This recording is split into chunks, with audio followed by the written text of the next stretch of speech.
So, raise your hand if you are a father. 6, 7, 8, 9, 10, 11, 12, 13, 14, 15, 16, 17, 18. Okay, I got 23. I could be off.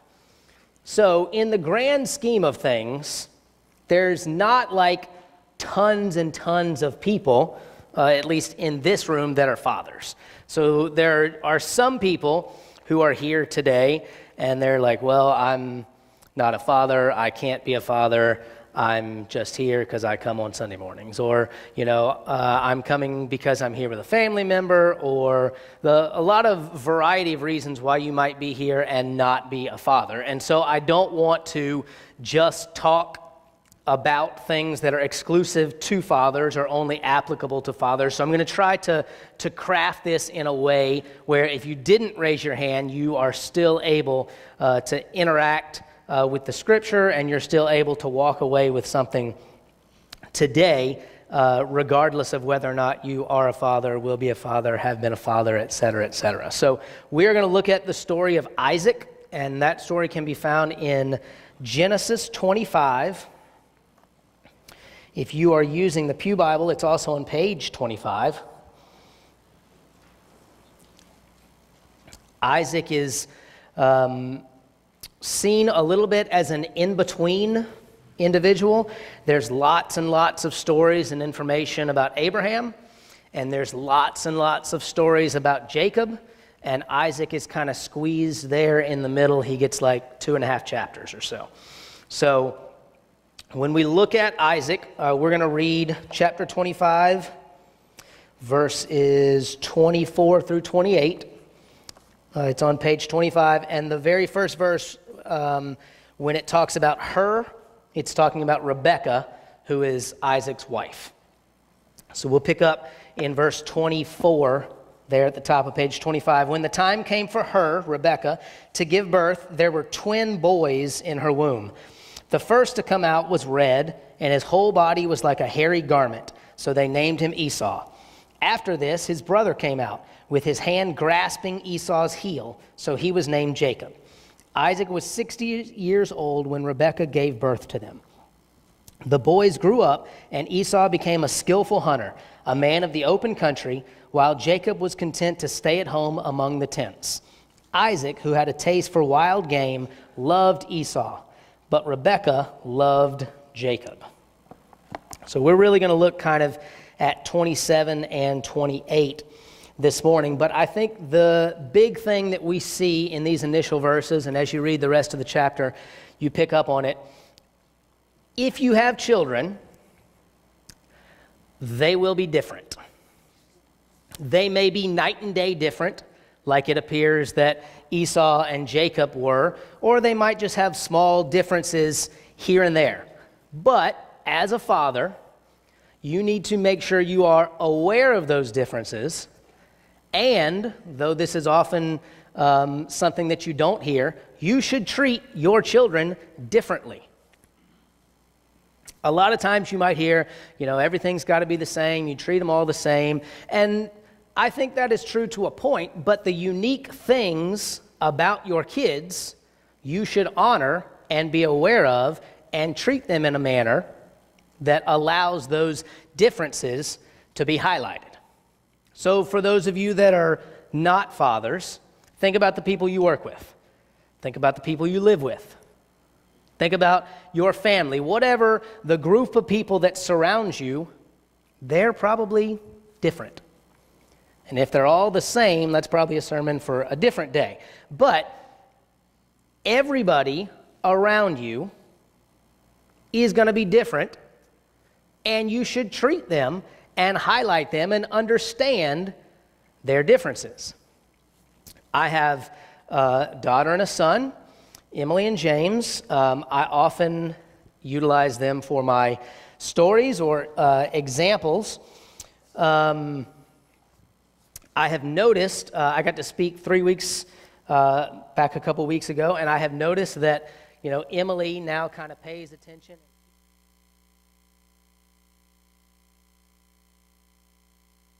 goes back to James and tells him my stories as well.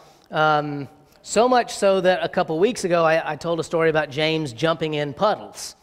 And so when he found out I was speaking again this week, he said, "Dad, don't tell everybody I jump in puddles.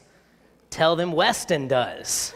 And I was like, wow, he really sold his friend out there. But so I have to be careful, how I tell these stories. So I will preface this story like this. My children are different. One of them is very savvy and street smart, and one of them is Emily. So I began to kind of pick this up maybe a year and a half ago, but I have a very vivid memory, and I can't remember if I've told this story or not, but James was still 3. He's going to preschool, and I came home. He's sitting in Aaron's lap, and I was like, "Hey, bud, how's it going? How was your day?" Like, kind of my regular opening thing, and he's like, lip out in her lap, poopy pants, like, sad. And I was like, "Hey, how's it going? How was your day?" "I don't want to talk." "All right, that's fine." So I sit down and, I'm doing whatever, flipping around. And he goes, "Dad, I want you to ask me a question." I was like, I've tried to ask you a question 3 minutes ago, but okay. Yeah, what do you want me to ask you, bud? I want you to ask me if I want chocolate. I'm not going to ask you if you want chocolate. But instead of just saying, "Dad, can I have some chocolate?" he's trying to weasel in to have me ask him if he wants some chocolate, and he can be like, "You know what, that's a great idea, Dad. I do want some chocolate. I'm glad you asked me that question." But knowing that about James and knowing what I know about Emily, I have to parent them differently. I have to treat them differently. I have to know the things that stand out about one, the things that stand out about the other. One of them is way more emotional than the other, so I have to monitor the tone of my voice. I have to monitor what I say. One of them is female, one of them is male. When I think about what society tells our females and what society tells our males, I have to make sure that what I am telling my daughter and telling my son are aligned with what we see in Scripture, are aligned with what God would have me show and speak versus what they might see on commercials or what they might see on TV shows or in magazines. So knowing the differences is significant to how I parent. And again, thinking about those of you who are not dads, knowing the people you work with, your family members, knowing some of those differences should guide how you treat and how you interact with those people. I think, back to school. As an assistant principal this year at Jackson, I was over English and all those teachers, and I was over science and all those teachers. And if you have ever met a science teacher, they are completely different from an English teacher. Science teachers are way more analytical, and in my experience, just want to know the answer. Just tell me. English teachers, less likely to just want to know the answer. They're more interested in the story that goes along with the answer. So when I'm having interactions or conversations with those teachers, I have to be mindful of what I know about them. There are some teachers that I can just say, "Here are the 3 good things, here are the 2 things I want you to work on. I'll be back in next week and show me how you've worked on those things." Other teachers, I have to take a 25-minute round and about up and through the woods, back and over the mountains to tell them the one half of thing I would really like them to get a little bit better on. But it's knowing those differences. It's knowing how to interact with the people around you or how to interact with your kids that allow you to highlight those differences and to work in a way that is most beneficial to them. It is really difficult not to compare your kids. I think that I knew that going in without kids, but I know that even more now having kids, because you have one experience with one, and then the second one comes along, and it's a completely different experience. You're like, wait a minute. These 3, 4, 5, 7 things happened last time. Why are they not happening again this time? And again, we see the differences. James is going to be going in to kindergarten this year, and his birthday is September 1st. Emily's birthday is September 14th. So the arbitrary decision by somebody at some point that says September 1st is the cutoff date for when you go into kindergarten means that Emily went in to kindergarten almost as a 6-year-old. James is going to go into kindergarten as a 4-year-old. They're both going into kindergarten, so I have this understanding of what a kid knows when they're walking into kindergarten, but there's almost a 2-year, well, there's a year and a few days difference between their learning, between their knowledge. One's a girl, one's a boy. One was the first kid, one was the second kid. There's so many things that make them unique and give them individuality that if I am not careful, I start comparing. What we see at the end of verse 28 there, something very dangerous. Isaac, who had a taste for wild game, loved Esau, but Rebekah loved Jacob. So we see favoritism. Favoritism.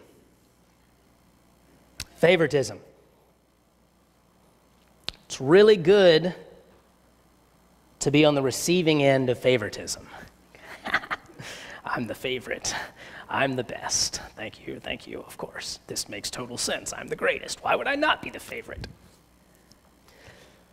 Rolling out the favoritism or being on the opposite end of favoritism can be very destructive. I think there's 3 things we can pick out about favoritism, and we can see all those things if you continue reading through Genesis. Favoritism can ruin your children's relationship with each other. We see Jacob and Esau, as this story goes, becoming very divided and hateful with one another. I think that's probably because of favoritism. When Jacob wanted something, do you think he ran to Isaac, or do you think he ran to Rebekah? Probably the one who loved him. When Esau wanted something, do you think he ran to Rebekah, or do you think he ran to Isaac, the one who would say yes, the one who he loved? Because of that, and obviously because of other parts of the story, there's a very divisive relationship between Jacob and Esau.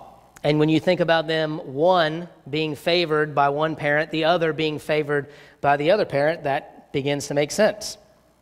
I think a second thing about favoritism is that favoritism teaches children an inconsistent message about God. One thing that we will find throughout the entire Bible, that we will find through everybody's experience, is God loves everybody. All of us. The people that we prop up as great human beings, and the people that we loathe and that we're angry that they are breathing the air that I breathe. God loves us all. Everyone created in the image of God. When we think about how we treat our children, when we think about how we treat the people around us, the people that we interact with, it's significant if we're going to be claiming to be followers of Jesus, that we are doing all we can through the help of the Spirit to show love to everybody we interact with. And I think the third thing is that favoritism is a disease that is easily passed down.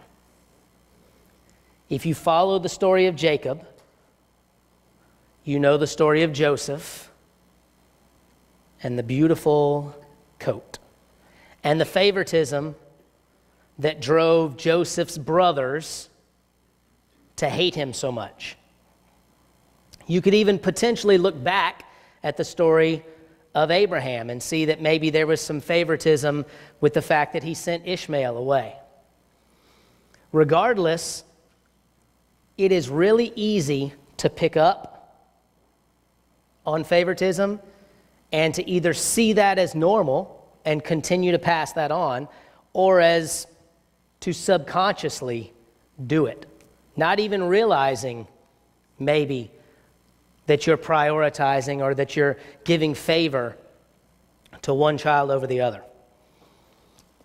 I think another thing that we see in the relationship here with Isaac and Rebekah is that it is important, fathers, for you to agree with your mother on parenting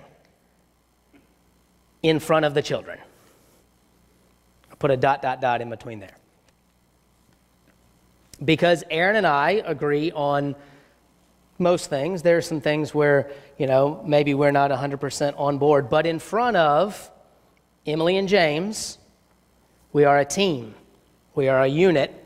We agree. I have been in numerous meetings over the past 4 years, working at the district level for the school, where we have sat in a conference room and had some knockdown, drag-outs about this idea or that idea and how it wasn't going to work and it was dumb and we were doing this and doing that. But when the door opened and we all walked out, it's the best idea I've ever heard of. It's going to go so well. It's going to be smooth. It's going to be the greatest thing. You are going to love it.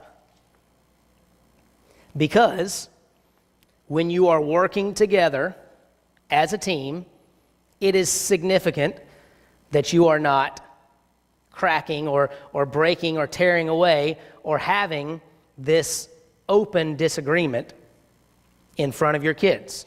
Because as soon as they see that, then they know that there's ways that they can begin to manipulate or get you to work against each other.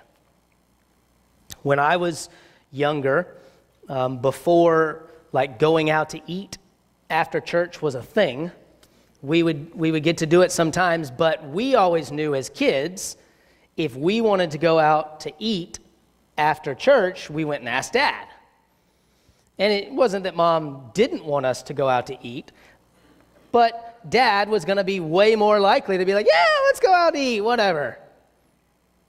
Now, they never had conflict back and forth where it's like, oh, no. I'm sure maybe when we took our Sunday afternoon naps, there may have been some conflict back and forth. But in front of us, there were never issues, there were never divisions about decisions like that. Though, had there been, knowing myself like I do, I think I could have figured out a way to manipulate that situation and turn it into where we got to go out every Sunday afternoon. So when I think about the relationship, the team aspect of husband and wife, I think about when the kids come up and ask me a question, my default is, what'd your mom say? If she doesn't have an answer, then I'm usually pretty good about giving the answer. Sometimes I still get the look, like I should have asked before I made that answer. But in general, I try to do 100% team. We're in agreement on this. We're moving forward in this way. When you think about work, maybe you've had meetings like that where you did not think this idea was a great idea at all. But at the end of the day, you had the badge or you had the job or you had the role or whatever it was. You were going to be a part of the implementation team and you had to roll it out and you had to love it. And it was going to be a great idea. Even if you didn't think deep down it was going to be a great idea. If you stood up there and said, all right, look, this is really dumb, but we got to do it anyway. So you're just going to nod and smile and we're going to do it. And when they come through and look for it, just make sure it's there. You're not going to have a bunch of people that are excited and that are willing and that are going out of their way to do this process. And then that becomes a reflection on you and your willingness to participate in the team and be a part of the group. And so when I think about Esau and I think about Jacob, I wonder what it was like for them as kids. Clearly, we can read in the story, Rebekah and Isaac didn't make the best parenting decisions all the time. But it seems like Jacob, at least, took advantage of some of those situations and was able to kind of manipulate things here and there. Whereas Esau seems so gung-ho on the right now and the immediacy of everything that, he couldn't really see down the road. He couldn't see long-term effects. And when we think about, as moms and dads or as team members at work, I think it's significant that we are constantly modeling and constantly showing togetherness and teamwork. If you read more into Isaac's stories, even though it's only 2.5 chapters or so, there's something that kind of sticks out. And I've told you guys before, oftentimes I'm up here just talking to me, and you guys are kind of required to listen, maybe fortunately or unfortunately. But there's an interesting thing in chapter 26 with Isaac.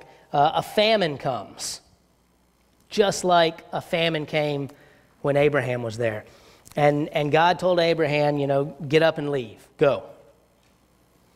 And so the famine comes, and Isaac gets up, and he goes to leave, and God says, wait, stay.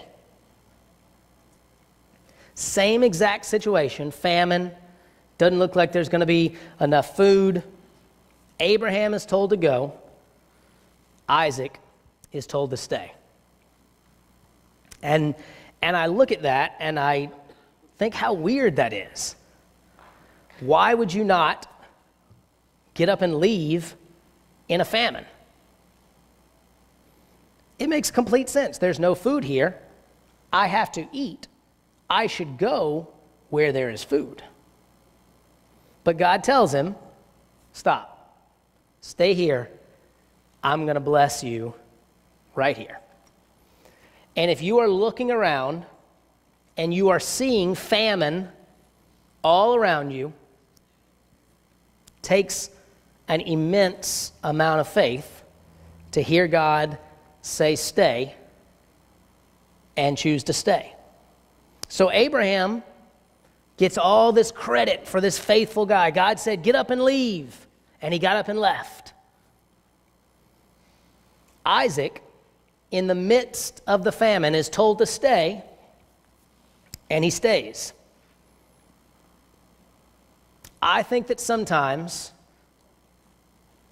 when we look around and we see struggles and we see things that don't exactly make sense, and we're like, all right, I got to do something different. When it's on us, when it's us saying, I have to do something different, I have to go somewhere else, I have to make this decision, we've got a problem. Because it could be that just like Isaac, when it doesn't make any sense, when there's famine all around, that when we let God lead, when we put God first, when we're prioritizing our relationship and we're interacting with Him, that God says, stay put. I'm going to bless you right here, even though you see famine all around you. You are a part of my covenant. Let me be in control. And when I think about, on this Father's Day, the best thing that fathers can do, it's the best thing that we can all do. And that's to stop and let God be in control. Let's pray.